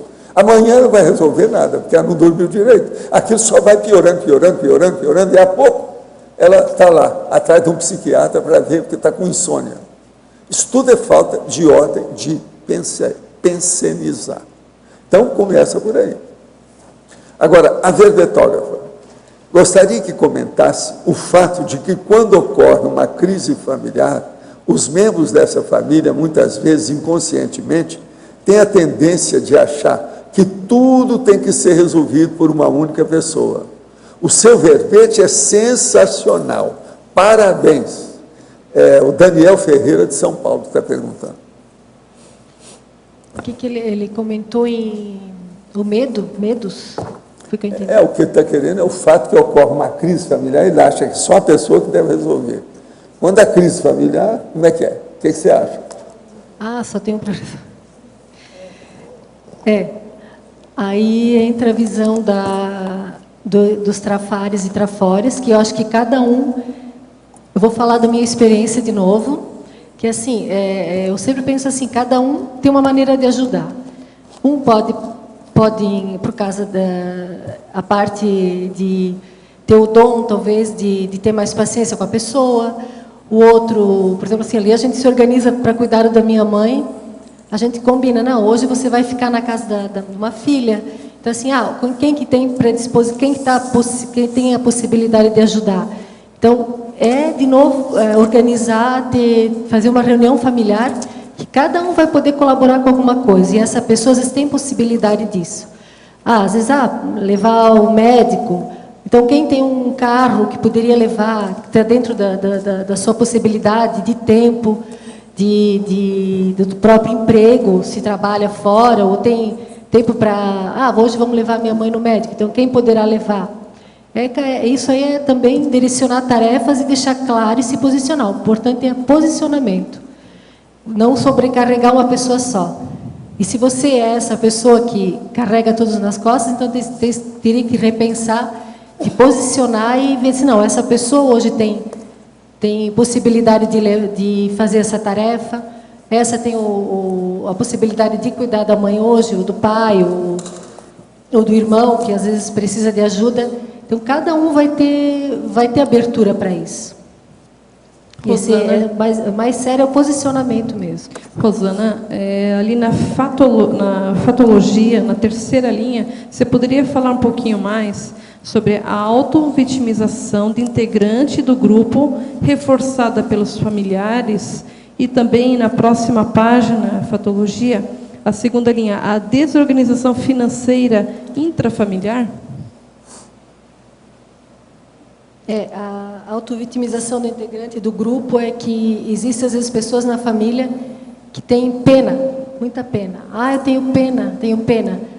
De novo, vou usar o exemplo da minha família, que tinha uma pessoa que, como a gente é uma família grande, então todo mundo tinha pena dessa pessoa. E, realmente, ela estava com 58 anos, dessomou, porque ela ficou anulada. Simplesmente, ela se anulou e, até o final da vida... ela foi vista como coitada. Então, ela não cresceu, não evoluiu, adoeceu gravemente, teve câncer, câncer na boca, e tinha familiares que reforçavam a vitimização dessa pessoa, ficavam com pena dela e ajudavam. Ela sempre, por exemplo, fazia às vezes uma festa na família, coisa assim, então ela ficava de fora porque ela não podia colaborar, então ela era vista como uma coitada da família. Então, tinha pessoas da família que reforçavam. muito a crença religiosa. Eu acho que essa lavagem cerebral mesmo da crença religiosa, não, ele é um coitado, então a gente não vai dar uma autoestima para ele. Ele começou a ficar com baixa autoestima e aí ele virou vítima de verdade mesmo. Isso aí. E a própria pessoa, ela assumia esse papel de vítima. Né? Ela acabou assumindo porque era reforçado diariamente esse papel de vítima. Ele era o coitado da família, ele não tinha... Então, todo mundo fazia tudo por ele. E ele nunca fazia nada por ele mesmo. E essa coisa aqui, né? Desorganização financeira intrafamiliar, essa coisa de quando precisar... Esse fato, essa pessoa, quando ela precisava, às vezes, para médico, ou às vezes para coisas do dia a dia, até para alimentação, ela não tinha organização financeira nenhuma. É que o professor Valdos fala sempre, se pede meia, essa coisa organizada de quando precisar estar aí, ela não tinha. Isso reverberaria na família. A gente acabava cedendo e emprestando dinheiro e coisa, e acabava piorando cada vez mais a situação. E vocês viram alguma solução para um caso desse, quando a pessoa realmente ela não conseguia se organizar para poder ajudá-la a fazer algum tipo de atividade, para ela realmente se posicionar e bancar isso? Ou vocês chegaram a alguma solução? Quando a gente chegou à solução, aí a coisa piorou, porque metade da família começou a defender, achava que a gente estava sendo... a gente não tinha coração, a gente não tinha pena. Então, ali que resultou de mais conflitos ainda. Então, a gente não teve tanta força para ajudar essa pessoa. A desorganização financeira ficou bem evidente, só que tinha pessoas que continuavam a reforçar esse coitadinho, essa vítima, né? E ele mesmo, aí até repercutiu na cidade. Ficavam falando da própria família, né, que a gente não tinha coração, que a gente não queria ajudar. Então, se piorou bastante. Piorou entre aspas, porque, olhando por outro fato, né, que acontece o melhor para todos, a gente estava consciente que, quando a gente conseguiu organizar essa parte aí, de não ver ele mais como coitados, ficou em dois lados. Eles começaram a falar mal dos próprios familiares, esses grupelhos, né, anticosmoéticos. Aí gerou mais desafetos ainda.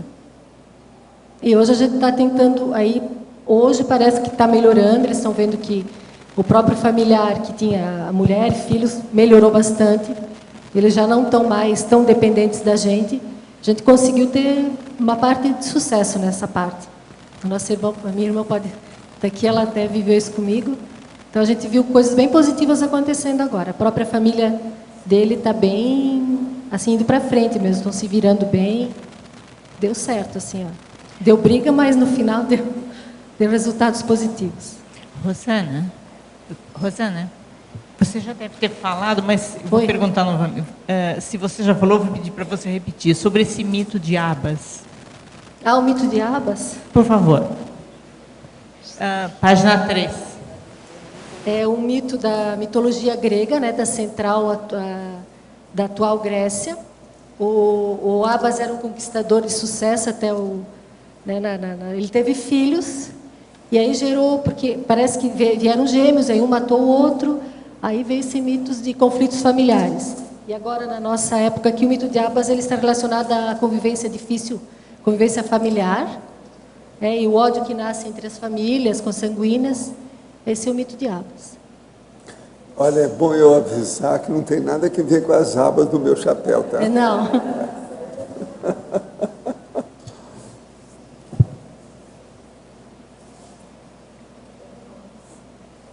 No verbete, no adendo, o senhor coloca a pré-intermissiologia, esse parágrafo aí, o senhor começa no âmbito da Max para a Conscienciologia. Pelo que eu entendi, a diferença para a Conscienciologia pura é uma Conscienciologia onde você faz a cosmovisão e tudo direito, né, que é a grande diferença. Aí lá no final, o senhor fala da inspiração criativa, de transformar a condição da inspiração criativa dos pós-fácios originais em hábito contínuo por parte da consciência lúcida. E a minha pergunta, então, é assim, ó, esses pós-fácios são a base, ou assim, ajudam essa cosmovisão maior da consciência ou não? Que ajuda? O pós-fácil. O pós-fácil é o seguinte, isso aí eu estou falando para a pessoa entender, porque isso aí é muito, até um certo ponto, sutil para a maioria. O problema, o que é o pós-fácil? Uma pessoa está trabalhando durante horas com algum processo intelectual. Então, ela está com o mental soma quente. Ela está bem lúcida, mas às vezes chegou a hora dela descansar, ou ir dormir, ou qualquer coisa nesse sentido. Naquela hora, então, que ela deixa, por exemplo, o escritório e vai para algum lugar, como acontece comigo, que eu vou para o meu quarto para me preparar para depois dormir, a minha cabeça está riquíssima, recheada de tudo quanto é ideia. Aí, a hora que eu assento um pouquinho, que seja, que esfria aquele processo do computador, das coisas que eu estava trabalhando no escritório, a hora que esfria, começa a aparecer uma série de ideias que são os pós-fácios dos originais. Aqueles originais que eu estava escrevendo, vem agora uma série de adendos, você está entendendo? De extras do processo lá do fim. Então é bom você anotar e nunca desprezar isso aí. Agora, a pessoa lá pela santa, como acontece comigo, a pessoa vai fazer isso de propósito. Isso já se torna uma técnica. Então, na hora que eu vejo que eu estou bem consciente, deixo aquilo tudo, eu desligo os aparelhos todos, caio fora do escritório, sento lá e começo só a pensar no que é que vem na minha cabeça. Entende? Eu faço como se fosse uma tábula rasa perante aquele turbilhão de ideias que eu tenho. E ali, então, eu vou. Isso aí, geralmente, enriquece tudo que a gente estava fazendo antes. Pois é, então, pelo que eu entendi, são esses pós-fácios, assim, ele tem o viés de ampliar... Porque você estava com os originais lá no escritório, escrevendo.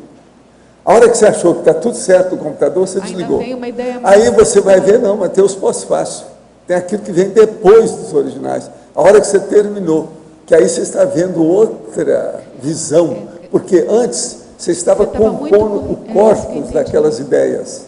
Agora, depois não. Você esfriou, você está vendo depois daquilo. O pós-fácil é sempre posterior, você está entendendo como é que é pós-fácil? Agora, olha, isso aí é seríssimo. Por isso que eu estou falando. O ideal é transformar a condição da inspiração criativa dos pós-fácios dos originais em hábito contínuo por parte da consciência lúcida. É quase uma extrapolação ideativa, né? Agora, eu estou juntando isso aqui com a UTI, para a pessoa pensar, estou juntando com tudo que tem aqui, para a pessoa ver. É porque assim, eu fui lendo agora eu começo falando sobre a verdade, a verdadeira idade da pessoa é o estado íntimo da consciência. Esse negócio de idade física é a maior besteira que tem. Às vezes tem criança que chega aqui com 18 anos, aí 17 anos, ela está mais lúcida do que o pai que está com 50. O problema todo é a gente ver o estado íntimo do micro-universo consciencial. O que é que está acontecendo lá? Qual a rigidez? Qual a ordem? Qual a harmonia atrás da testa daquela pessoa? Isso aí é que é. Agora, o pós-fácil eu estou colocando no fim aí para coroar a ideia. Pois é, mas esse coroamento da ideia é que eu fiquei pensando, por que isso coroa a ideia... Coroa, presta atenção, por causa dos originais. Da pré-intermissiologia... Tudo que você está fazendo antes é um processo de original. O original, você está dando o seu sangue, o seu... tudo que você tem de bom.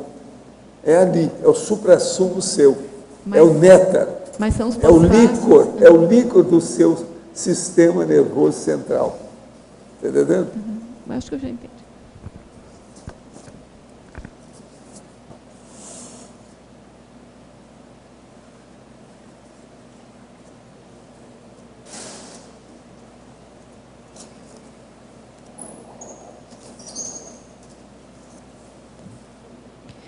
Rosana, ali na página 3, na trinomiologia, o primeiro trinômio, o trinômio concessão, abnegação e acerto grupo kármico. Você também poderia falar um pouquinho mais? trinomiologia, né? Concessão, abominação e acerto do grupo kármico. Concessão é a gente tentar equilibrar e fazer concessões mesmo. Isso existe muito entre os familiares. Esperar a hora certa para ajudar essa pessoa. E às vezes fazer concessão, às vezes tu estás mais lúcida, e às vezes tu vê que essa pessoa não está preparada, às vezes, para ouvir, ou para fazer certos acertos, e tu respeitar o momento dela. E abnegação também, às vezes, abnegar de certas coisas em favor dela, para a evolução dela, e ficar observando, ver como ela evolui dentro dessas coisas de desafetos. Ela vai... Essa abnegação é muito séria, porque às vezes tu tem que se abnegar. Às vezes a própria mãe, a gente como mãe também, essa abnegação acontece muito. De se abnegar de certas coisas em favor de outras pessoas. E quanto mais lucidez, a gente consegue usar esse trinômio bem atuante. Certo. E porque, é só uma curiosidade, porque na interaciologia você colocou assim, a interação entre irmãos, e não outros familiares, especificamente os irmãos? A interação entre irmãos porque foi minha própria experiência. Por causa... A minha mãe não estava em condições ela estava nas nossas mãos nesse momento de doença crônica. Então, a interação entre irmãs foi muito importante. Foi por isso.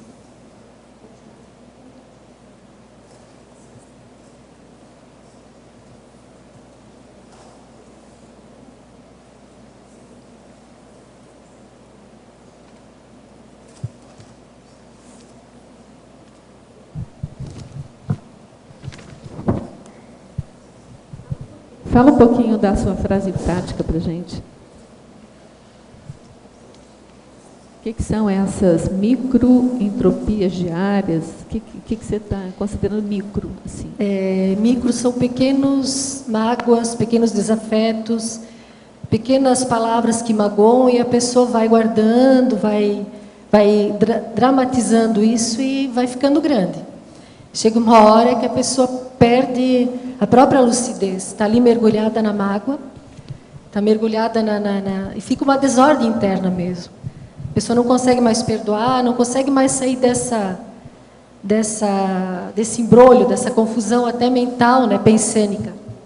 E a ideia de pequenos acúmulos, né, pequenas desordens diárias. Então, se você, por exemplo, tem um desafeto com alguém, logo vai lá, tenta conversar, tenta refletir, resolve essa coisa, isso não vai ficando para frente, isso não vai puxando, não vai ficando maior. Porque aí a pessoa vai conversar com outra, não vai conversar com a pessoa que magoou, e assim a coisa vai crescendo. Vai ficando uma macro desordem, né?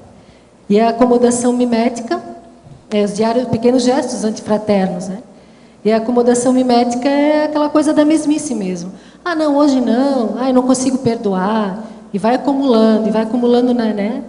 E vai pensando mal da outra pessoa, e vai criando patopensenidades, e a coisa vai ficando uma macro desordem mesmo na família. E pode gerar até coisas mais sérias. A interprisão vai começando a ficar mais séria, pode acontecer brigas mais feias, pode acontecer até dessomas por violência. E a coisa vai ficando grande, a coisa vai ficando uma macro desordem na família. Rosana, aqui no...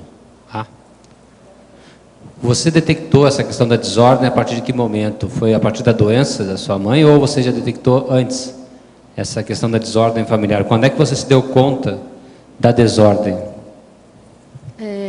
Sempre. Só que aí a lucidez veio quando eu comecei eu mesma, assim, não ter mais dúvida do que eu achava que era. Então, a Conscienciologia me ajudou bastante a dizer, não, Rosana, é por aí mesmo. Tu não estás maluca, tu não estás esquizofrênica, nada, é isso aí mesmo. Tu não estás neurótica, é por aí.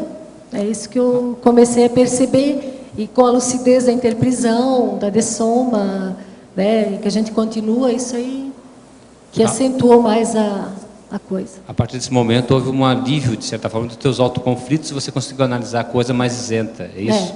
Por meus autoconflitos, eu fui percebendo que tinha como ajudar, tinha como melhorar, tinha como me auto-melhorar também. e ajudar o meu entorno, né? Primeiro minha família nuclear. Ok. E claro que outras famílias, porque depois do verbete ficou bem claro, eu como psicóloga vinha, pessoas geralmente sempre têm, né, conflitos e mágoas, então isso me ajudou a eu atender bem a assistencialidade E aumentar, mais lucidez, aumentar a lucidez para E os ajudar. casos devem ter aumentado para você também. Os casos similares aumentaram para você também, né? Era muito interessante. O verbete, assim, teve uma repercussão ali bem grande. Aí a gente começa a ver com mais lucidez as coisas, né? Começar a compreender a dinâmica da coisa. Ok, obrigado. Rosana, durante essa convivência com esse imbróglio familiar, você chegou a pensar em assisti-los durante a vivência com eles, em fazer assistência com eles, né? Como assim? Você, quando conviveu com essa família dentro dessa desordem toda, você pensou em assisti-los, fazer assistência com a sua família? Quando tinha consciências abordáveis dentro da família. E a gente tem que respeitar a parte de cada um. Então, tem pessoas que hoje e eu respeito, não tem como, mas é aquela coisa de ficar atenta. Cada brechinha que eles dão para, às vezes, fazer um esclarecimento, para ajudar, a gente ajuda, mas bem tranquilo. Não estou fanática em melhorar tudo, e organizar tudo na família. Está bem tranquilo, assim, está bem... Fazer o que a gente pode fazer, o mais bem feito que a gente pode fazer, dar o exemplo e ir em frente.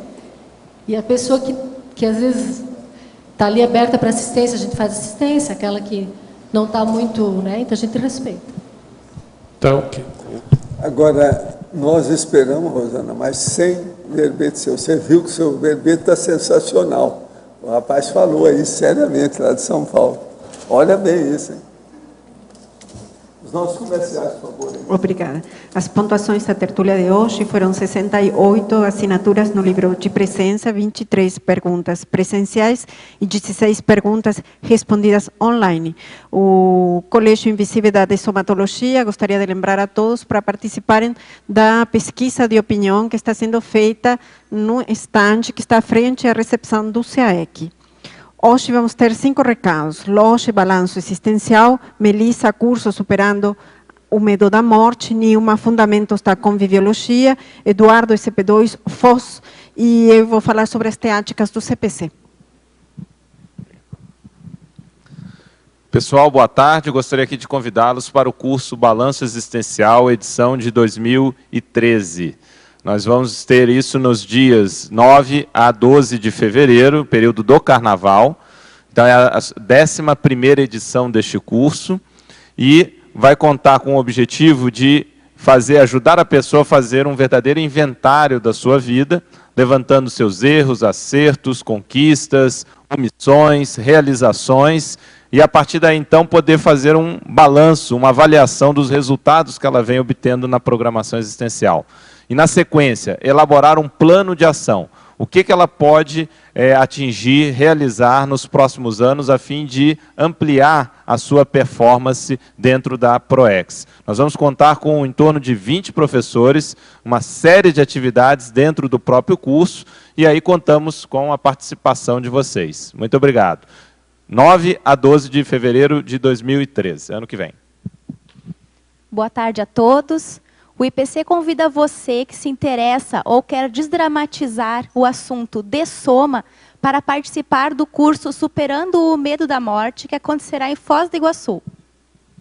O curso será dia 11 de novembro, domingo à tarde, com duração de 5 horas. E haverá uma palestra gratuita dia 8 de novembro, quinta-feira, às 19 horas. Para informações e inscrição, telefone 45 2102 1448. Boa tarde. Faltam 5 dias para a realização do curso Fundamentos da Conviviologia.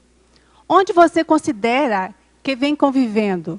No fronte da batalha ou no acostamento? Convívio interassistencial é o tema da aula inaugural desse curso, com a professora Marina Tomás. Aos alunos interessados, lembramos que será nos dias 9, 10 e 11 de novembro. Obrigada.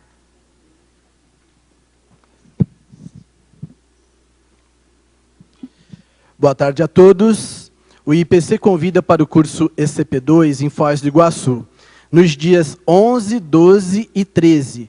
É terça, quarta e quinta de dezembro, tá? Esse curso, ele até para viabilizar aquele pessoal que vem de fora, passar uns dias aqui em dezembro em autopesquisa, pode estar se agendando para na terça, quarta e quinta, 11, 12 e 13, estar participando do ECP2.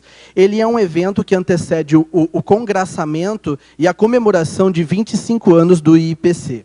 O ECP2, lembrando que é um curso de campo, com imersão em hotel de 3 dias, temos os debates à tarde, e ele permite um espaço, né, sem as interferências externas dos heterossédios, para que a pessoa faça reflexões, se fortaleça, tome decisões e possa ser mais assistencial lá fora no dia a dia depois do curso. Então, o EPICOM será o professor Hernande Leite e o telefone 2102-1448. Organizem-se.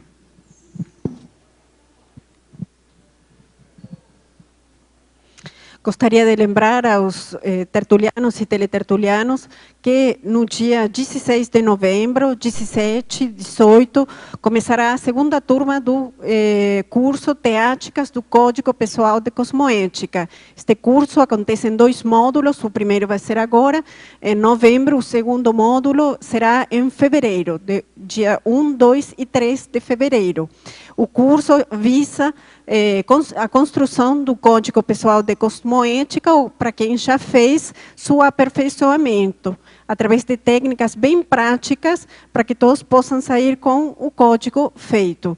Quem estiver interessado, por favor, se apresentar na recepção do CAEC ou através do telefone 45-3525-2652. O verbete da manhã é Multitraduciologia, especialidade Intercomunicologia, autor professor Pedro Fernandes. Obrigada e boa tarde a todos.